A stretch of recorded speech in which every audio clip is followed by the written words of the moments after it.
তুই এবারও ফেল করেছিস? এবারও ফেল করেছিস? বল কেন ফেল করেছিস? কেন ফেল করেছিস? উত্তর দে, উত্তর দে, নইলে মেরে ফেলবো। বল কেন ফেল করেছিস? তুমি বেছে বেছে ডিভোর্স কেসগুলো নাও কেন বলো তো? বেশ মজা পাই বুঝলে। এছাড়া স্বামী স্ত্রীর ভেতরে ভুল বুঝাবুঝির মিথ্যে ফানুসটাকে ফাটিয়ে বেশ তৃপ্তিও পাই। বৌদিকে একবার ডাক তো। বৌদি তো বাড়িতে নেই, ফিরতে দেরি হবে, বলে গেছে। কোথায় গেছে তা তো জানি না। সমু, তুই এটা খা। আরে কি করছো? কি তুমি খাও? ওরে বেটা, বড় বৌমার হাতের রান্না তো অমৃত। এবারে মেজ বৌমার হাতের রান্নাটা খেয়ে একটু সার্টিফিকেট দে। আচ্ছা ঠিক আছে, ঠিক আছে।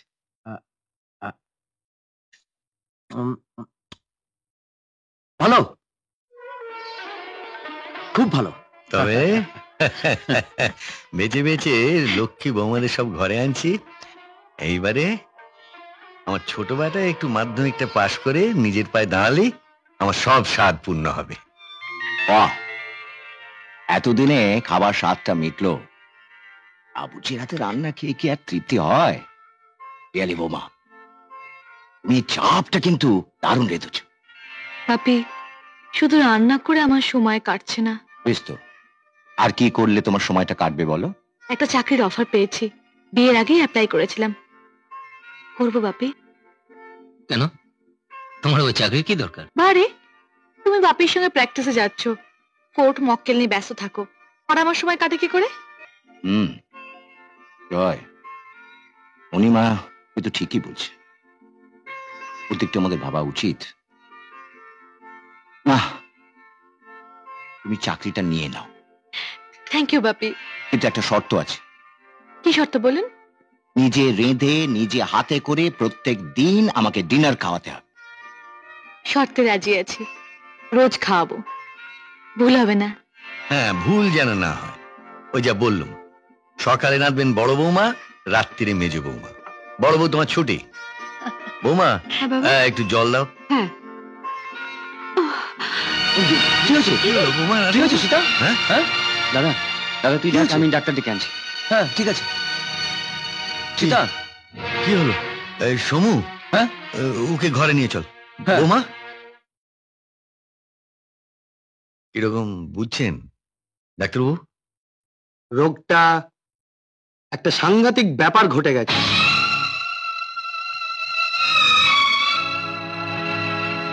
সাংঘাতিক ব্যাপার? কি বলছেন ডক্টর চ্যাটার্জি? রোগটা সাংঘাতিক, তবে এতে ভয় পাওয়ার কিছু নেই, আছে আনন্দ। You are going to be a proud father.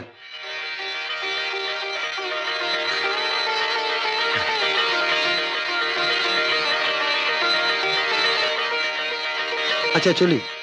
আসুন।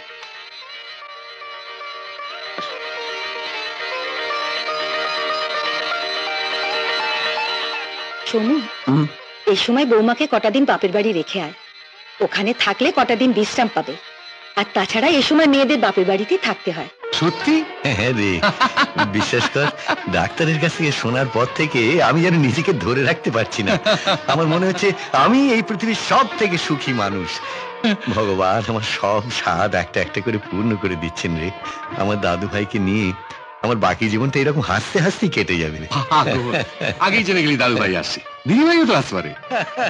সেই যেই আসুক না কেন, সেই তো হবে আমার প্রথম বংশধর, তার মধ্যেই তো আমরা বেঁচে থাকবো। তাই তো, তাই তো। এই শোন, ছেলেরা কেউ বাড়িতে নেই, বৌমা একা রয়েছেন, আমি চলি এখন। বাহ, এই ছিল মনে, আমাকে একা রেখে চলে যাচ্ছ? কি করব বলো, আমাদের পেশাটাই এরকম, যেখানে কেসের ডাক পড়বে সেখানেই দৌড়তে হবে। তো এখন কোন কেসটার জন্য যাচ্ছ? আর একটা ডিভোর্স কেস, দিল্লি হাইকোর্টে হবে, তাই যেতে হচ্ছে। তুমি কাজ করো না, তুমি চলো না, তাহলে আমাদের রদ দেখাও হবে আর কলা বেচাও হবে। যেতে পারবো না, নতুন চাকরি বস ছুটি দেবে না। আর মশাই, বাঙালকে হাইকোর্ট দেখাতে নেই, বাঙালরাই হাইকোর্ট দেখায়, বুঝেছ? এই, তোমার ফিরতে কত দেরি হবে? দিন 15 লাগবে। দিন 15? আচ্ছা, তুমি বেছে বেছে ডিভোর্স কেসগুলো নাও কেন বলো তো? বেশ মজা পাই বুঝলে। এছাড়া স্বামী স্ত্রীর ভেতরে ভুল বুঝাবুঝির মিথ্যে ফানুসটাকে ফাটিয়ে বেশ তৃপ্তিও পাই। দেখো আবার নিজের ঘরে মিথ্যে ফানুষের খেলাটা যেন দেখতে না হয়। তার কোনো চান্সই নেই। দেখো, তোমার আর আমার বাপের মধ্যে যে স্নেহের বন্ধন আছে সেটা কোনোদিন ভেঙে যাবার মতোই না, তাই ভয় পাই না। আচ্ছা বাবা আচ্ছা, তুমি তাড়াতাড়ি ফেরার চেষ্টা করো কিন্তু। আমি নিশ্চয়ই তাড়াতাড়ি ফেরারই চেষ্টা করব। ওটা দাও। আচ্ছা শোনো, তুমি কিন্তু প্রতিদিন তাড়াতাড়ি বাড়ি ফেরার চেষ্টা করো। হ্যাঁ, বাপির যত্ন নিও। বাপির শর্তগুলো মনে আছে তো? হ্যাঁ মনে আছে। তাহলে আমি চলি। আচ্ছা সাবধানে থেকো। নো নো অ্যাবসার্ড, এখন ইয়ার এন্ডিং চলছে, কামিং ইয়ারে বাজেট করতে হবে, এই সময় আপনাকে ছুটি দেওয়া অসম্ভব। আমি কথা দিচ্ছি স্যার, স্ত্রীকে বাপের বাড়িতে রেখে আমি চলে আসবো। মুশকিল কি জানেন, বাঙালি জামাইবাবুরা শ্বশুর বাড়িতে একবার ঢুকলে চট করে বেরোতে চায় না। অনলি 3 days, কথা দিচ্ছি, 3 দিন বেশি হবে না। অলরাইট।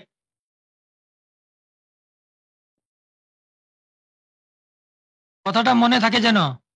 Thank you sir.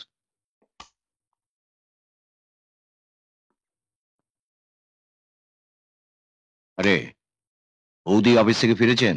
বৌদিমণি তো আজ অফিস যাননি। কেন? দাদাবু আজ বাইরে গেলেন তাই। ও আচ্ছা আচ্ছা আচ্ছা, বৌদিকে একবার ডাকতো। বৌদি তো বাড়িতে নেই, ফিরতে দেরি হবে, বলে গেছেন। কোথায় গেছে তা তো জানি না। সাহেব, টেবিলে আপনার ডিনার রেডি করব। খাবারটা রেঁধেছে কে? আগে আমি। তাহলে তুমি খেয়ে শুয়ে পড়ো, আমি শুতে যাচ্ছি, আমার খিদে নেই। ইডিয়েট কোথাকার। হ্যাঁ, তুই তুই এবারও ফেল করেছিস? এবারও ফেল করেছিস? বল কেন ফেল করেছিস? কেন ফেল করেছিস? উত্তর দে, উত্তর দে, নইলে মেরে ফেলবো। বল কেন ফেল করেছিস? বল কেন ফেল করেছিস? বল। ঠাকুরপো কি করছো? ছেড়ে দাও ছেড়ে দাও, ছেলেটা তো মরে যাবে। বৌদি দেখো বৌদি, আমি লেখাপড়া শিখতে পারিনি, তাই ভেবেছিলাম ভাইটাকে লেখাপড়া শিখিয়ে মানুষের মতো মানুষ করে তুলবো। তাই কষ্ট করে হলো মাসে মাসে 1 গাদা টাকা খরচা করে ওকে মাস্টার রেখে পড়ালাম, আর গাধার কিনা বছরের পর বছর। হয় তোমার, শোনো, অত মাথা গরম করো না। তোমার তো টাকা দিয়ে মাস্টার রাখতে হবে না, আমি ওকে পড়াবো। তোমার অনেক দেরি হয়ে গেছে, এবার যাও প্লিজ। সেই ভালো, মুক্তা যখন পড়াবার ভার নিয়েছে, তোমরা দেখো ও ভালোভাবে পাশ করে তোমাদের মুখে হাসি ফোটাবে। মা, ঠাকুরপুর খাবার দিন তো। তুই যে সাগর পাশ করতে পারবি না এটা আমি আগেই জানতাম। এ নাও বৌমা, তুমি এখন এসো। ঠাকুরপো যাচ্ছি। তবে বৌদি, ঘোড়া পিটিয়ে হয়তো বা গাধা বানানো যায়, কিন্তু গাধা পিটিয়ে কোনোদিন ঘোড়া বানানো যাবে না, এটা জেনে রেখো।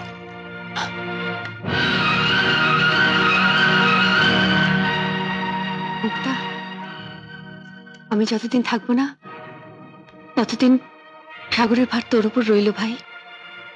দিদি, আমি যতটুকু পারবো ওকে পড়াবো, কিন্তু পাশ করার দায়িত্ব ওর উপর, এটা তুমি বুঝিয়ে দিও। চলুন মা। সাগর, পরবর্তী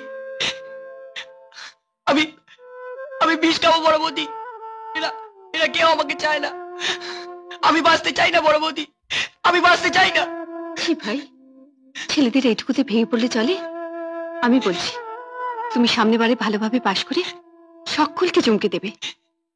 পরবর্তী আর কেঁদো না, আমাকে ছুঁয়ে শপথ করো সামনের বারে সাগর আর ফেল করছে না করছে না করছে না।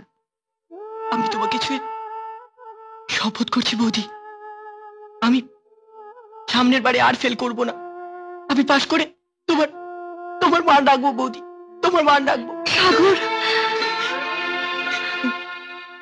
এরকম আরো অনেক সিনেমা দেখতে হলে ডাউনলোড করুন ক্লিক অ্যাপ।